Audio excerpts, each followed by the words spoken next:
So congratulations, first of all, on being the leader of 24 councillors, Green councillors. It's a real bounce. I mean, we've gone from 11 and, you know, having had an administration with a majority Labour, I mean, a sort of resounding majority for the past 5 years, it is going to make quite a difference. And then I was quite pleased to be elected the leader too. So for example, we've not been offered any cabinet positions, even though we are joint largest party, because he can, you know, he has executive power, so he doesn't decide. So will this, because you had rather good relations with some of the Labour councillors, didn't you, over the last period? Do you think there'll be a strain on relations since you are challengers? Well, I hope not. I mean, I think, you know, what I'm saying and what we're saying is that we think that the people of Bristol voted for us because they want to have green voices, and therefore, and they want us to be involved in policy and decision making. I think it is regretful that we're not offered places cabinet, because that's where decision making is. We do have some extra committee roles, and I think what we will be doing everything in our power to get into a situation where we can influence decision making. So we'll see. The Citizens Assembly has been a cross-party initiative. It was my motion that I put into full council, a green motion, but you know, Asher Craig, who is the cabinet member for communities, she came on board very quickly. Right. And you know, I mean, if she hadn't got behind it, it wouldn't have happened. So yes, indeed. And tell me, since the Greens did so well throughout Europe in recent elections, what are your thinking on that? What was your feeling about the Green success in Bristol? What would you put this down to? Well, I think it's there were two reasons really. One is the climate change thing and youth strikers and sorry, my phone's ringing. So I think it is genuinely the climate emergency. People have realised that it seems to be much more front of people's minds, but I think also something to do with the pandemic. I think a lot of our policies, which seemed a bit risible in previous times, you know, like universal basic income or the 4-day week or putting wellness above, you know, instead of just having GDP as a measure of success, but also having things like health and happiness. And I think maybe before the pandemic, people weren't really listening to things like that. But the time at home and the time in isolation, and I think just, you know, they've been looking at the world through a slightly different prism. And I think suddenly they've had the time and space to engage with some of our ideas and think that actually they are sensible, meaningful. Thank you. And what about the emphasis on local politics that the Green Party is also known for? Do you think that's had a different kind of reference during the pandemic? Well, I mean, I think I would say that, you know, the mayor and the administration, I think, did a very good job during the pandemic. There was very good leadership. Coming up to the election, though, there was a lot more debate about sort of the unreasonable power that the mayor has. And there were opposition, and not Greens necessarily, but other people who opposed the Labour mayor were saying that he was too autocratic. And I think then that's only just a step then on to talking about democracy, and it makes people feel that they don't have a voice because, you know, if the mayor doesn't have to listen to them, then, you know, and there have been certain instances in Bristol where people felt that they weren't properly engaged. And of course, that goes back to why I started the whole Citizens Assembly things, because I felt we were, you know, people were disengaged. We were doing consultations, but not giving people the right amount of information. And people weren't able to make good decisions, or didn't feel that they felt that decisions were being imposed on them. Yes. So at least the Citizens Assembly, you know, and it's been so powerful. It's been, you know, when you read the recommendations, it's so clear that what I started out with, you know, the aim was that in order for democracy to work, you have to have two things. You have to have informed demos and a reliable press. And I don't think we have either of those things in England. And I thought, well, I can't do very much about the latter, but at least if we have a citizens' assembly, we can do something about the former. And it really has borne great fruit. You contacted me on the 11th of March to say that you'd been running decision-making through citizens' assemblies in recent months, and that you'd originally mooted this in January 2020. And I wanted to ask you why you did in January 2020, because how did you come across them? Had you participated in one? How did you hear about them? Well, actually, I mean, it goes back to what I was saying there, that I am Irish, so I know about the effectiveness of citizen assembly in Ireland. And of course, I mean, the change that citizens' assemblies have wrought on people's thinking in Ireland has been extraordinary. How interesting. Yes, it is. I mean, I don't know if you've got time to listen to this, but I love this little anecdote about my mother-in-law, who's 90, a daily communicant, you know, absolutely 100% Catholic. And I happened to be over in Ireland when they were having the abortion referendum. And I was just thought, I'm not even going to ask this question because I know exactly what she's going to say. Yes. Because, you know, she will follow the edict of the church. And so anyway, the conversation came up. And I was forced to say, well, Mary, so how are you going to vote in the referendum? And she said, oh, well, of course, I'm going to vote for. I mean, after all, it's a woman's right to choose. And she never would have said that if she hadn't been listening to... You must have nearly fallen off your chair. I nearly did. I couldn't believe it. So, you know, a woman, you know, in her late 80s who had followed the edicts of the church all her life, unquestioningly, had been able to change her mind. And that's because, you know, there had been nuns and everything involved in the Citizens' Assembly. So she was able to, she felt a sense of trust for these people. So she wasn't a participant herself? No. So how did she mainly hear about it? Well, I think in Ireland, the way they do it is they're very, they cascade the information down quite well. I think a lot of the citizens actually, I mean, I'm not 100% sure whether they're broadcast or whether they're just audio files of them. And a lot of it's just reported. I mean, it's talked about incessantly. So having had that information, then I decided that after the 2016, you know, debacle about Brexit, it was quite obvious that what's missing in those referenda are informed opinion. And so that's sort of, it's that phrase that I hung the whole thing around, because I really did believe that if you give people all of the information, they will be able to make good decisions. We did actually have, prior to me putting the motion in, we did have a consultation here about some new roads. And I think, you know, there were 8 options, and a consultation document was shared with citizens, but there was no information about the costs of them. You know, so how can you compare, say, I want road 8, which is 4 times more expensive and probably not going to ever be delivered because it's so high, such a high cost. So I just thought that was pretty useless, really. And I did quite a lot of research about citizens' assemblies and all different types of deliberative processes. And actually, the motion wasn't just about citizens' assemblies. The motion did have 2 things in it. It suggested 2 pilots. One was a citizens' assembly, and the other was participatory budget. And actually, we were just talking about that today, because now we've delivered the citizens' assembly. I think we should move on and do a participatory budget, because again, it's all about engagement. So then you got agreement. And when did you start? We passed the motion in January, and then some money was found. But then, of course, you know, the pandemic started in March.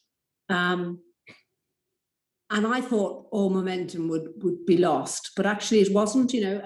And again, you know, I have to give credit to Asher Craig for this, because as the cabinet member, she was the one who really decided. I mean, we sort of speculated that we might have a citizens' assembly somewhere around climate change or meeting our 2030 carbon neutral target. Mm-hmm. But then it seemed to have a citizens' assembly about how we build back better, how to recover, the new normal, all those phrases which sort of this time last year were so in the front of everybody's mind. Yeah. So we decided to shape it around that. And then, of course, you know, it's quite a challenge the real challenge became obvious then, because I was very worried that we would spend all this resource on doing a citizens' assembly that would come out with some sort of woolly, amorphous, you know, sort of meaningless macro suggestions, you know, that couldn't be measurable. So we really wanted to try somehow or other to manage it so that you could control it in such a way that we come out with something meaningful, but yet not be too didactic. So that took a long time to try to structure it and decide how we were going to do it. I have a question about that stage, because one of the discussions around citizens' assemblies is the preference of some of the Democrats who defended for the participants to choose the agenda. They didn't choose the agenda in this case, did they? There were 3 topics that were chosen for them. And I'd be interested if you tell me a little bit about how that was done. Well, what we did was we did a survey, a very detailed survey with, I don't know, maybe 40 questions in it or something, around, you know, about the city, you know, things about how people are traveling around, people working, the support people. So lots of questions. And that, for some reason, that really captured everybody's imagination. And we had about 7 times more people filling it in than we would normally expect. And we were able to... So how many was that, round about? Oh, I think it was about 8,000 people. So the use of that was that we were able to sort of decide what everybody agreed on, and then find the areas where it wasn't clear, or there might be some disagreement, or, you know, things that people weren't so clear on, and that we would use those topics to go into the Citizens' Assembly. Great. And those were climate change, transport, and health and social care. Well, we refined it down even more than that. So we actually looked at the first question was all about houses, because 40% of our emissions come from warming and powering our houses. So we thought that would be a really good way to start, because that's something that we could actually, you know, control and do something about. So we came up with the 3 questions: housing, transport, and mental and health. But we refined them so that they were, you know, more concrete questions. So there was one about keeping your house warm and radically changing so that you could warm your house and limit your carbon footprint.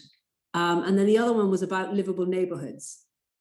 So it was about active travel and livable neighbourhoods. And the third one then was generally was about equality in health.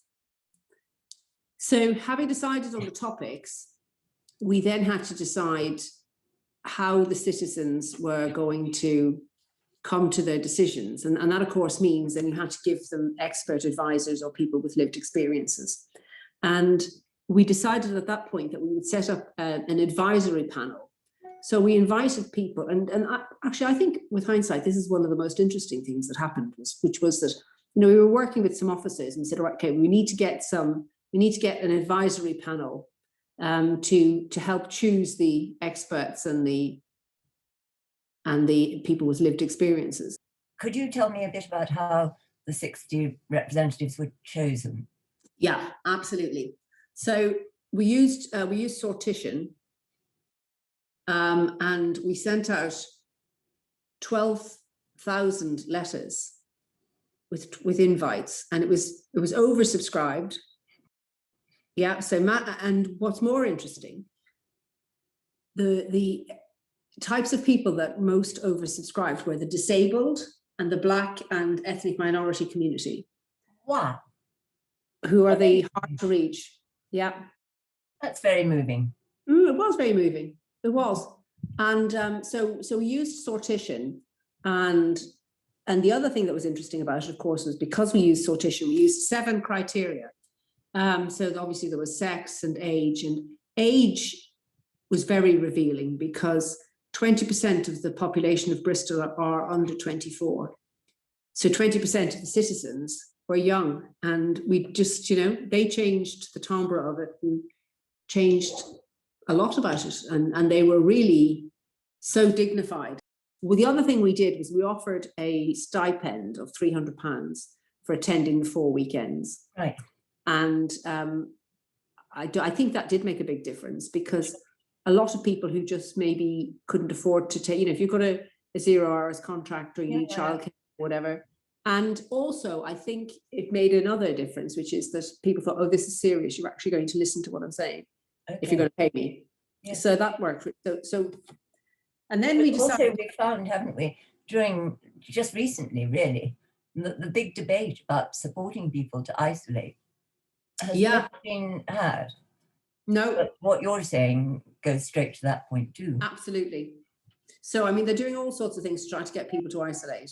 Well, the one thing you have to do is pay them so that they can actually afford to do it. I mean, I think people don't want to go out spreading a virus, but if it's either that or lose your job or just not put some food on the table, you have no choice. I think originally we were thinking about 100 people. And then because of the 3 questions, we thought, will people have it, if you put 100 people in a room, are you going to get the depth of analysis? And after huge amounts of, toing and froing, we decided in the end that we would have 60 people over 4 weekends. And in the first weekend, all 60 citizens would be together. But then for the 2 interim weekends, they would break down into workshops of 20 each. I see. So, and they were still stratified. And then they were able to come up with their recommendations in more depth and do some more questioning and build up, I think, more of a, a knowledge of each other, and maybe it felt a bit safer or more secure or whatever. And then they, for the last weekend, they come back. And then they voted on all of their recommendations. Yes, nice, yes. I went into this thinking that if you devolve some real power and dignity to people, they will really step up to it. And they did. I mean, nobody was ever late. Nobody missed anything. All 60 citizens turned up to everything. It was amazing. You kept a record of all the results, so people can see if there was significant support for some other. Yeah. Yes. And in the report, all the percentages are there as well, so people can see. It's beautifully done, if I may say so. Oh, well, I mean, there was obviously a lot of, because it was done remotely, I was an observer. So you could see these days where they had a whole load of sticky notes, sort of digital sticky notes, and they were moving them and saying, no, you can combine these 2 together. And I thought the level of debate was really intelligent and informed. You were there most of the time? I wasn't allowed to be at all of them. We decided that the way to do it was to have I was able to observe the presenters, the experts, and I was able to observe the plenaries. But the actual, we felt that it would be better if people weren't overlooked. There would be more freedom. So I think that was the right decision. Yes. Because I think it's just inhibiting if people, but I mean, it seemed to have gone very well. I mean, I don't think there was any issues. And I mean, we've done a survey afterwards, an evaluation, and the satisfaction is very high on it. And there's very little argument about people not, nobody said I didn't feel that I was listened to, or so that's quite rewarding. Did you talk to participants at all about how they'd experienced it? Yes, I think 36 of them have said that they want to stay in contact. I mean, the results, we polled them afterwards about, how they feel about being engaged with local democracy. And I mean, it's gone off the scale. It's gone from, I'm likely, they're more likely to vote, they're more likely to stand for council, they're more likely to do everything, the results from the citizens are very encouraging. And we're going to do it again. I just want to ask a bit more about the advisory, because you were telling me that really worked. And of course, that is pretty key. Now, you described them interestingly to have a breadth of knowledge across the discussion topic subject areas and a wider understanding of the issues facing the diversity of people in Bristol. That's what the advisory is. Well, You know, I was about to tell you that when Exactly, when I interrupted you. no, it's fine. When the first panel was put together and we brought this list, you know, myself and Asher were on the steering group, and we just, both of us went, oh, this is just same old, the great and the good, you know. Why do these people get to be part of the advisory? Who are they to choose? And we said, no, we want people from Extinction Rebellion. We want some of the black and green ambassadors, the young people, people from, you know, lots of, different organizations. And you'll see on the website, the panel is listed there. And they made such a difference then, because once they were all in the room, they were going, no, you really need to hear from this person. And so I can put you in front of this young guy who can really tell you about growing up poor or whatever, you know, and what it's like. Diverse notion of experience. Was very good. Expertise. Yeah. So I did feel, I mean, I was always a bit nervous about that element of it, that, you know, because it's so much about informed opinion, if you don't put the right experts in front of people, you know, it's very dangerous. So it was very important to get that right. And I think we did. I mean, one of the things that I thought was lovely actually was one of the presenters was an officer who works in the council. And I know him very well from coming to my scrutiny commissions and things.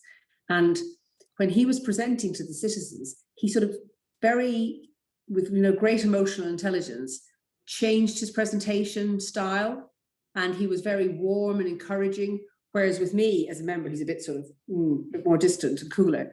And he pitched it just absolutely right, and was able then to, you know, sort of go into breakout rooms and talk to people and guide people in their conversations and make sure that people were asking the right questions. So getting that right was very important. And with the recommendations, you were reporting to two bodies. Again, I've got them written down somewhere. I didn't know what the first one was. Well, it's coming to One City Economy Board. Yes, well, now what's happening is in June, the report is going to the cabinet, and then it's going to go to full council, because I ultimately decided that, it was my suggestion, that if, you know, it started out in full council, and I think that's the nice link in democracy as well. Democracy, it started out with a motion in full council that was agreed. We've been away, we've done this thing, and now we've got to bring it back to full council. Yes. And I think that will be really good. But also, the recommendations are going to be mapped onto all the boards. So like the Economy Board, the Environment Board, the Transport Board. And what I'm hoping at the moment is that in all our strategy documents, the recommendations of the Citizens Assembly would have its own colour. So we'll do things in different colours. And that, you know, those recommendations can be tracked through all the way. And we've got a 6-month, 12-month and 18-month update to give back to the citizens. And so, this council boards you're talking about? Yeah. Okay. Well, yeah, one city boards and council boards. So it's one city board. Yeah. Sorry. Tell me a bit about those. I don't know what they are. The One City Economy Board. Well, One City is, well, I mean, actually councillors aren't on the One City, so I don't know a huge amount about it. But it's, you know, it's the mayor's idea that, and it seems to have value, that the you know, the council can't work on its own. So it's the One City, business, universities, the NHS, all of these organisations coming together. All got together, okay. With the same aim. Okay. So, and then the boards have been set up. Again, it's a sort of mechanism to drive progress.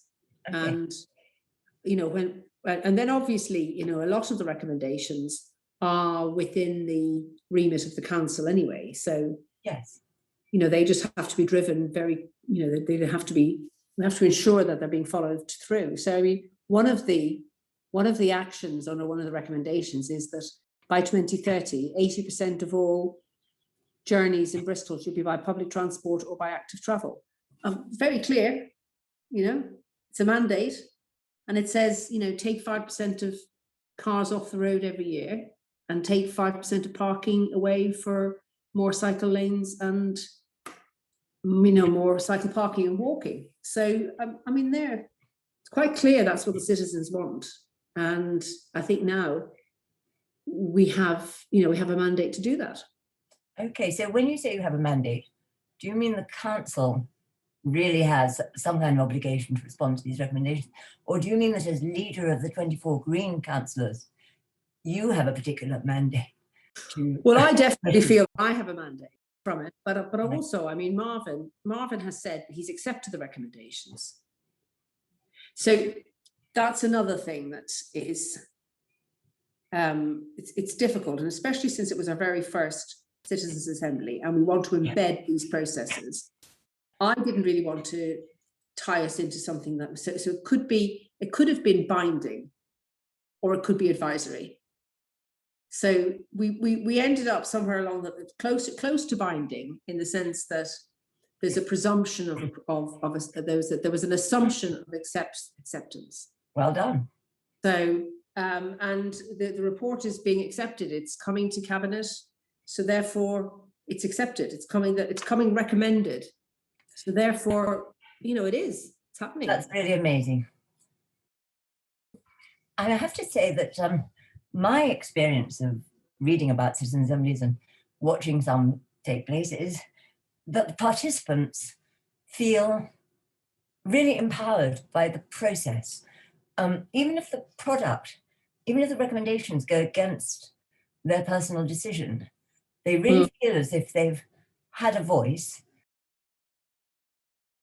There was one remarkable citizen assembly on Brexit in Manchester in September 2019, where people would say, you know, it was amazing to find out that you could talk to the enemy, which is how Leavers and Remainers regarded each other, and have a decent conversation and find out interesting things. And also the roof didn't fall in. Well, again, I mean, you know, I come from an environment where there's, you know, I grew up with sectarianism, and it's putting people in a room and letting them understand each other's experiences. That's the first step to change. And I think that probably happened as well in our Citizens Assembly, because, you know, there were some, I only saw them on Zoom, you know, but you could see there was some very sort of, you know, elderly people who sounded as if they'd been privately educated, in rooms with, you know, very young, Black, Asian, Muslim people, and they're all listening to each other's stories. And you know, definitely, you know, from attending the plenaries, there seemed to be a real sense of unifying experience, and you know, it felt really good. Can I read you a quote from somebody I interviewed for Open Democracy on Citizens Assemblies? A chap called Graham Smith. I don't know if you know him, but he's an expert on these things, one of the many, and was involved in the Manchester one on Brexit. He said, there's a real tension between digital and deliberative democracy, if I can use that shorthand. The digital people are obsessed by numbers. And the funny thing is that this can very easily end up as old politics. Who is shouting the loudest? How many people are liking what I'm saying? And that reminds me of standard electoral politics.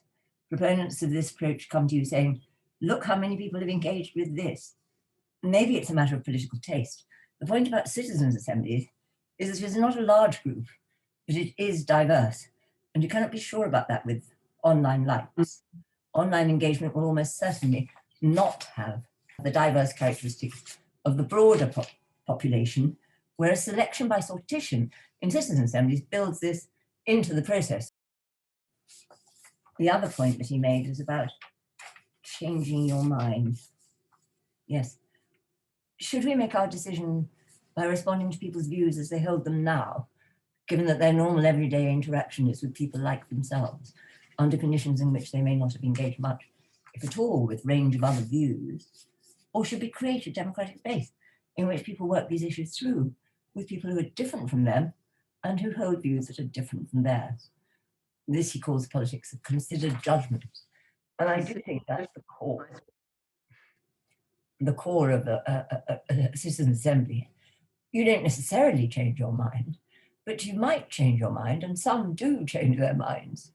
And just the fact that you might be the kind of person who's open to changing your mind is totally different from this membership of the Leaver or the Remainer camp, you know, to the death, just getting more and more extreme in their hatred of each other.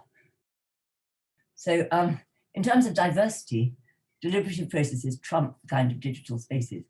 Well, those digital spaces are so often just echo chambers for people who are like-minded or hate each other. Yes, yes.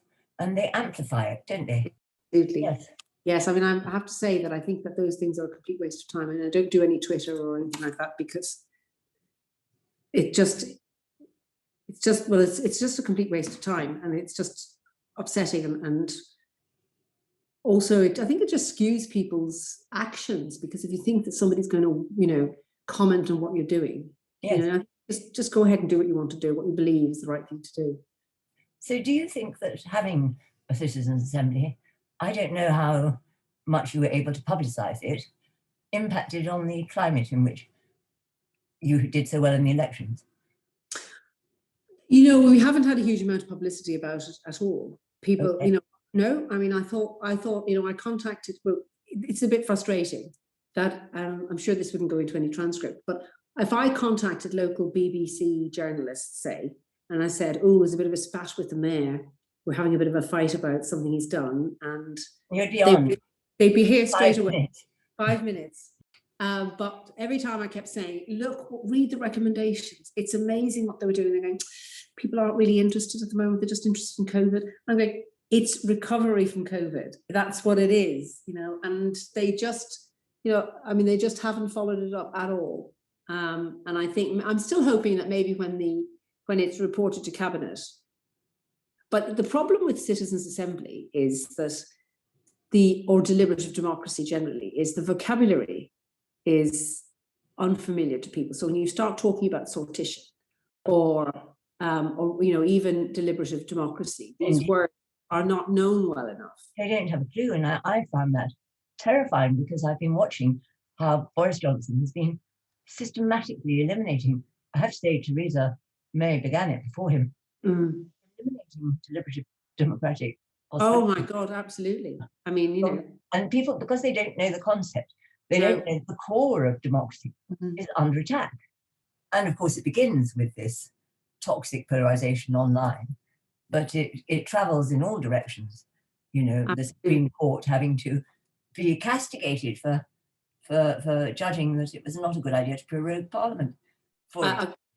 Exactly, and even at this now, I mean, I think they've definitely used COVID to bypass a lot of parliamentary decision making. We are hugely damaged by the first past the post electoral system, because the price we've paid for those two major parties to stay together has been enormous. For one, of course, coming out of Europe, and I think there needs to be an acceptance. And also, I mean, how can you engage people in democracy if they realise that the person that they want to vote for, they can't vote for, or they're voting for the least bad person, or they know that 24 or 30% of the population can get somebody in with the majority. So all of those issues are very negative from the point of view of undermining. Yes. And I think we also really need to get, you've just reminded me, I used to teach citizenship at schools. And when you teach about forms of democracy, you know, about theocracies and autocracies and democracies and direct democracy and participative democracies and, you know, representative democracies, the kids are really fascinated. And again, you know, it's a vocabulary that grown-ups just don't know anything about. It's taught maybe in 1 or 2 lessons, and then they love it at the moment, and then they forget about it. And they're not eligible to vote. They're not interested at all. And then they go off into the world or go to university or whatever. And I think we really need to capture that. I mean, it needs to be taught as a much larger part of the curriculum, because, you know, doing 2 lessons on types of democracy, types of government or something over a child's whole life in school isn't sufficient. I think from watching the plenaries, and this is just purely anecdotal, there's no measurement of it, but I felt that the age thing between the sort of the older people who probably always felt entitled to have the opinions and the knowledge and understanding of issues, you could see them listening to these young people with amazing, with amazement in their eyes, because they were being so cogent, articulate, and very, reasoned opinions. And there was a real sort of bonding between people as well, where you wouldn't, these people who never would have met each other.